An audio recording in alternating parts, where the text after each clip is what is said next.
నమస్తే, నేను సిరి. పుష్ప 2కి అల్లు అర్జున్ పారితోషికం ఎంత అని చెప్పేసి ఒక చర్చ అయితే జరుగుతుంది. దాంతో ఇప్పుడు పుష్ప 2కి అల్లు అర్జున్ తీసుకున్న పారితోషికం 300 కోట్లని సోషల్ మీడియాలో చెక్కలు కొడుతుంది. మరి ఇందులో ఎంతవరకు వాస్తవం ఉంది ఏందనే దాని మీద స్పందించడానికి మనతో పాటు ఉన్నారు ప్రముఖ సినీ క్రిటిక్, సీనియర్ జర్నలిస్ట్ జగదేవ్ గారు. నమస్కారం సార్. నమస్కారం సార్, ఇప్పుడు చూస్తుంటే మరి పుష్ప 2కి అల్లు అర్జున్ గారు 300 కోట్ల రూపాయల పారితోషికం తీసుకున్నామని చెప్పేసి సోషల్ మీడియాలో అయితే ఇది వైరల్ అయింది. ట్రెండింగ్ కూడా అంటే చెక్కలు కొడుతుంది బాగా. సో మరి నిజంగానే 300 కోట్లు తీసుకున్నారా పారితోషికం? 300 కోట్లు అనేది బాగా వైరల్ అవుతుంది. మేబీ అంటే ఆ సినిమాకి అయ్యే బిజినెస్ ప్రకారము ఈ వార్తల బయటకు వచ్చిందేమో అని అనిపిస్తుంది.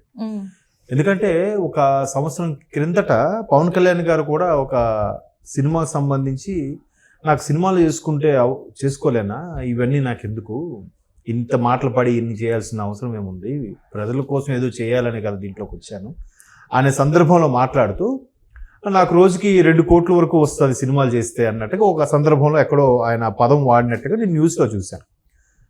సో పోనీ పవన్ కళ్యాణ్ గారు ఇమేజ్ అనుకుందాం, పోనీ ఈయనకి ₹1 కోటి వేసుకోండి రోజుకి బన్నీ గారికి. అలా అనుకుంటే 3 సంవత్సరాలు కదమ్మా, 3 సంవత్సరాల్లో 1000 రోజులు 1000 కోట్లు ఇవ్వాలి ఆయనకి. పోనీ 3 ఏళ్లలో 300 రోజులు షూటింగ్ అయింది అనుకుందాం, 300 కోట్లు అయిందిగా. పెర్హాప్స్ అంటే మాట వరుసగా చెప్తున్నాను నేను. సో ఎప్పుడైతే పుష్ప రైజ్ అనుకుంటా ఫస్ట్ది, పుష్ప 2 రూల్ రైజ్ అసలు ఆ స్థాయికి వెళ్ళిపోతుందని నాకు తెలిసి ఎవరూ ఊహించలే. బట్ కష్టపడ్డారు, డిఫరెంట్గా చేశారు.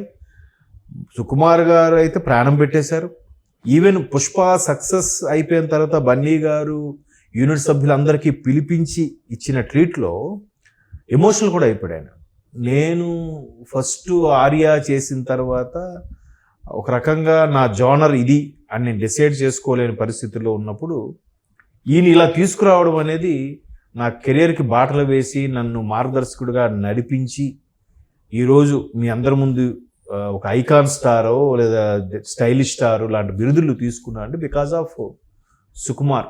దానికి నేను థ్యాంక్స్తో సరిపెట్టలేను అని కూడా ఆయన ఎమోషన్ అయ్యాడు. కరెక్టే. ఇప్పుడు పుష్పలో వేస్ట్ ఫ్రేమ్ అంటూ ఉండదు. మీరు అబ్జర్వ్ చేస్తే ప్రతిదీ లింకప్ ఉంటుంది. సీన్ ఎర్రచందనం దొంగల్ని సేవ్ చేసి వాటర్ ప్రాజెక్ట్ దగ్గర ఆపే సీన్ అయితే అసలు చాలామంది రీసెంట్గా వచ్చిన ట్రోల్స్ ఏంటంటే అది గ్రాఫిక్స్ సరిగ్గా మేనేజ్ చేయలేకపోయారు అన్నారు. కానీ బట్ అదైతే యాక్సెప్టెన్స్గా ఉంది. చూస్తే అబ్బా ప్రాజెక్ట్ ఏం ఆపాడు, వాటర్ ప్రాజెక్ట్ దగ్గర ఆపి దొంగలన్నీ మళ్ళీ కలెక్ట్ చేసినట్టుగా పెట్టడం అన్నీ నిజంగా అది దానికి తగ్గట్టు సాంగ్స్, ఆ బాడీ లాంగ్వేజ్, మనిషి కూడా డీగ్లామరైజ్డ్గా గడ్డాలు మీసాలు ఆ సైడ్కి దువ్వడము, అంటే మొరటుగా ఉంటారు చూసారు మనుషులు. అడవుల్లో చెట్లు కొట్టేవాళ్ళు కానీ ఈ స్మగ్లింగ్ చేసేవాళ్ళు కానీ ఎంత మోటుగా ఉంటారు అనేది అలా చూపించాడు ఆయన. అసలు అంతకుముందు రేసు గుర్రం లాంటి సినిమాలు చూస్తే గ్లామరస్గా నీట్గా సన్ ఆఫ్ సత్యమూర్తి కొన్ని సినిమాలు, ఇప్పుడు అలవైకుంఠపురం, అవి అంతకుముందు సూపర్ హిట్లు అవి. సో వాటిలో అంత నీట్గా ఉండే మనిషి ఈయన ఒకడేనా అనే స్థాయిలో అసలు అక్కడ మనకు చూస్తే పుష్పరాజ్ క్యారెక్టరే కనిపిస్తుంది తప్ప బన్నీ కనబడ్డు. అది కదా అది సినిమాకి అదే ముఖ్యం. ఇప్పుడు రాజేంద్ర ప్రసాద్ గారు కూడా ఒకసారి ఒక సందర్భంలో అన్నారు, ఆ నలుగురు సినిమా చూసినప్పుడు, సార్ మీరు ఇంత మంచి సినిమా ఇంకా లైఫ్లో చేయగలరో లేదో నాకు తెలియదు, కానీ మీరు మీ సినిమా గురించి మీ కామెంట్ ఏంటంటే, ఏ సినిమాలో అయినా రాజేంద్ర ప్రసాద్ గొప్ప చేశాడ్రా అని అనుకుంటారు, అక్కడ మాత్రం ఆ ఎడిటర్ పేరు ఏదో ఉంటుంది, రఘురాజ్ ఏదో సంథింగ్, ఆ పాత్రనే చూశారు జనాలు తప్ప రాజేంద్ర ప్రసాద్ని చూడలేదు అని. అది నాకు లైఫ్లోనే బెస్ట్ కాంప్లిమెంటు అని చెప్పాడు. అలాగే ఇక్కడ కూడా బన్నీ గారిని ఎవరు చూడలే, పుష్పరాజ్ అనే క్యారెక్టర్ని. మరి వేరే సినిమా చేయట్లేదుగా. 2021-22లో వచ్చిన సినిమాని ఆల్మోస్ట్ 24 అయిపోయి వచ్చింది ఇంకా. మరి పుష్ప ఇమేజ్ ఇప్పుడు ఆల్రెడీ థమ్స్అప్ కూడా పాన్ ఇండియా లెవెల్లో ఇతనే యాడ్ చేశారు. షారుఖ్ ఖాన్ తర్వాత అంటే షారుఖ్ ఖాన్ మించి వస్తుందంట. సో ఎట్లా మరి అంతే సోషల్ మీడియా ఎక్కువైందా, లేదంటే పాన్ ఇండియా రేంజ్లో ఆ ఇమేజ్ తెచ్చుకున్నాడా, నిజంగా కొడితే కుంభస్థలాన్ని కొట్టాలని కొట్టాడా అనేది ఒక నిజంగా దానికి తోడు best actor award, national best actor award అంతవరకు నాకు తెలుగు ఇండస్ట్రీలో ఎవరికి రాలేదనుకుంటా, వేరే వేరే సెక్టార్లో వచ్చాయి కానీ ఇందులో రాలేదు. సో అలాగా అంత కష్టపడి ప్రాణం పెట్టి చేసేసే సినిమాకి ఇప్పుడు పుష్ప 2కి ఎక్స్పెక్టేషన్స్ బీభత్సంగా పెరిగిపోతున్నాయి. పెరిగిపోయినప్పుడు కొన్ని సీన్స్ బాగాలేవు మళ్ళీ చేద్దామంటే ఎస్, ఆ డ్యాన్స్ సరిగ్గా రాలేదు మళ్ళీ చేద్దామంటే ఎస్, ఆ సెట్ సరిగ్గా బాగాలేదు మళ్ళీ చేద్దామంటే ఎస్. సార్ మీరు అంతా బాగా చేశారు కానీ అక్కడ గ్రాఫికల్గా సరిగ్గా చేయలేపారు సార్, మరొకసారి తీసి గ్రాఫిక్స్ చేద్దాం ఎస్. సార్ ఐటమ్ సాంగ్ని ఎంతవరకు వీలు బాగాలనుకున్నాం, ఆఖరికి శ్రీలీల ఫైనల్ అయ్యింది, లేదా సమంత గారు కాదు శ్రీదేవి గారు కూతురు అన్నారు, రకరకాల మళ్ళీ శ్రీలీల అయితేనే ఈయన డ్యాన్స్కి సరిదోగలదని ఈమెను పెడితే మళ్ళీ ఓకే అన్నాడు. మొన్నటి వరకు అయింది కదా సాంగ్, మొన్నటి వరకు, ఈ మంత్ ఫస్ట్ వీక్ వరకు కూడా అయింది, మీకు తెలుసో తెలియదు. మరి అన్ని ఈలోగా ఎన్ని సినిమాల ఆఫర్స్ వచ్చి ఉంటాయి, ఎన్ని వదులుకొని ఉంటాడు ఆయన. అన్ని వదులుకొని కూడా ఒకే సినిమాకి డెడికేటెడ్గా ఉండడం అనేది దానికి అంత ఎక్స్పెక్టేషన్ వచ్చింది కాబట్టి దీన్ని ఖచ్చితంగా కొట్టి తీరాలి. దానికంటే ఎక్స్పెక్టేషన్స్ ఏం లేవు, కష్టపడి చేసాము ఇట్టయితే బాగుండని అనుకున్నారు. బట్ అది వరల్డ్ వైడ్గా తగ్గేదేలే అన్న స్థాయికి వెళ్ళిపోయింది. ఎక్కడో కొరియా వాళ్ళకి ఆఫ్రికన్ కంట్రీస్ కూడా వెళ్ళిపోయింది ఆ మ్యాండ్రేజ్. దాని అర్థం తెలుసో తెలీదో వాళ్ళకి తెలియదు. కానీ అలాంటి పుష్పాన్ని ఇప్పుడు 2కి వచ్చేసరికి రెస్పాన్సిబిలిటీ పెరిగిపోయింది, బాధ్యత ఎక్కువైపోయింది. ఇక్కడ కంప్లీట్గా బన్నీ భుజాల మీద ఉంది ఇప్పుడు సినిమా నాకు తెలిసి. సో మరి ఖచ్చితంగా కొట్టి తీరాలంటే ఎంత కష్టపడాలి, ఎంత చేయాలి. సో ఆ రెమ్యునరేషన్ ఎక్కువ అంటారా తక్కువ అంటారా? ఇవాళ రేపు కాస్ట్ ఆఫ్ లివింగ్ ఎక్కువైపోయింది, క్యాస్ట్ అండ్ క్రూ ఆ ఖర్చులు కూడా ఎక్కువైపోయాయి కాబట్టి సో ఇప్పుడు ఇక్కడతో అయిపోలేదు కదా, ప్రమోషన్స్, లాంచింగ్లు, ఓపెనింగ్లు, ఎక్కడికక్కడ ఇంటర్వ్యూస్, వీటన్నిటి కూడా మరి ఎవరిస్తారు, ఎవరు చూస్తారు?